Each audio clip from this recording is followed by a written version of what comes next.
Welcome to Sweet Life Beat Life. We hope this video helps. In this video, I will explain how to change your Ford Fiesta diesel filter.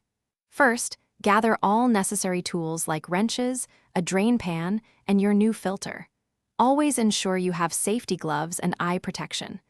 Locate the diesel filter housing, which is typically under the hood or near the fuel tank.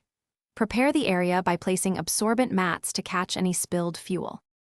Now, carefully disconnect the fuel lines from the filter housing. Be mindful of residual fuel. Depending on your model, you might need to unscrew the housing or release retaining clips. Once open, gently remove the old diesel filter element.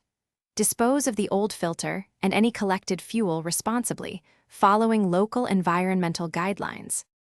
Before installing the new filter, lightly lubricate its O-rings and seals with a small amount of clean diesel fuel. This helps ensure a proper seal. Carefully insert the new filter element into the housing, making sure it's seated correctly.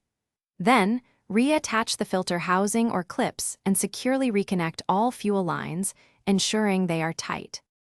After installation, you must prime the fuel system to remove any air that entered during the change. This usually involves turning the ignition on and off several times without starting the engine, or using a manual primer pump if your vehicle has one. Once primed, start the engine and carefully check for any fuel leaks around the new filter. For more great tips and other deals, check the description below, including a link to the new Kindle Paperwhite, perfect for reading anywhere. Thanks for watching. Consider subscribing if we helped you.